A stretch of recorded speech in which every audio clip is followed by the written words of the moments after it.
In 2015, Formula One had a problem nobody wanted to admit. The average F1 fan was 49 years old. Younger viewers weren't watching. And in the United States, the biggest sports market in the world, F1 had fewer TV viewers than professional bowling. Today, the Miami Grand Prix sells out in minutes.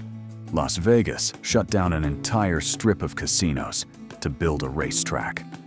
And F1's social media following has grown by over 50 million people in less than a decade. Nothing about the cars changed. Nothing about the rules changed. A Netflix documentary changed everything.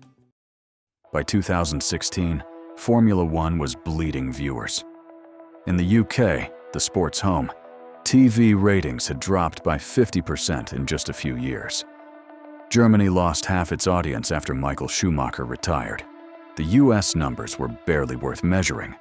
The problem wasn't just viewership, it was the racing itself. Mercedes won 8 consecutive Constructors' Championships. Between 2014 and 2020, Lewis Hamilton or Nico Rosberg won every single driver's title. Fans already knew the result before the race started. And when you already know who wins, why watch? The sport was starting to feel like a very expensive, very fast, very boring parade. In 2018, Netflix approached Formula One with an idea, a behind-the-scenes documentary series.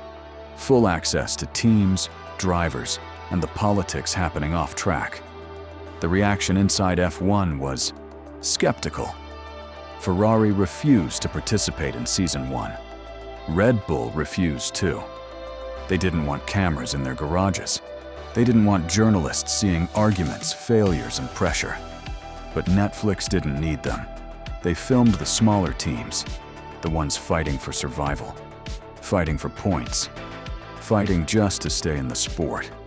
And that turned out to be exactly what people wanted to see. Not the winners, the human beings. Drive to Survive didn't explain what DRS is. It didn't teach you tire compounds or pit stop strategy. Instead, it showed a team principal crying after a race, a driver being told his contract wasn't being renewed, on camera. 2 teammates who genuinely hated each other. For the first time, casual viewers had a reason to care.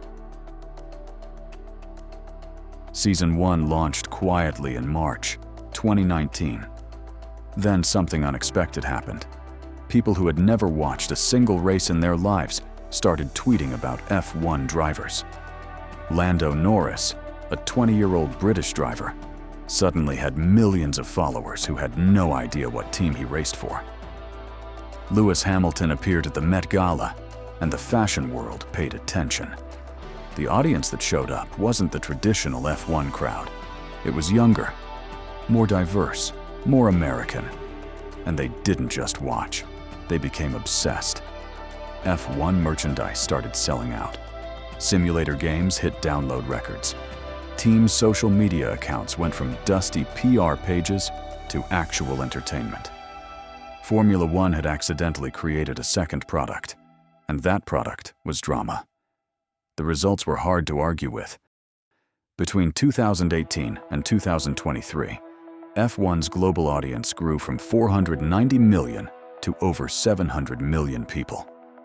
The United States, once an afterthought, became one of the sport's biggest markets. 3 American races on the calendar: Miami, Austin, Las Vegas. The Las Vegas Grand Prix alone generated an estimated $1.3 billion for the local economy. Sponsorship deals started coming from brands that had never touched motorsport before. Fashion labels, tech companies, music artists. LVMH, the luxury empire behind Louis Vuitton, signed a 10-year partnership with Formula One. That's not a sports deal, that's a culture deal. Here's what's interesting about the F1 story. The cars didn't get faster, the tracks didn't get better.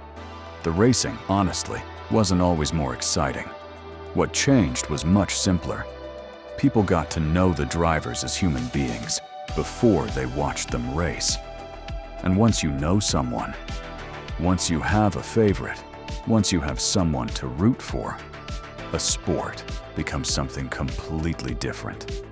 It stops being a competition. It becomes personal. Netflix didn't save Formula One by improving it. They saved it by making you care about the people inside it. And in 2025, in a world drowning in content, that might be the most valuable thing any brand can do.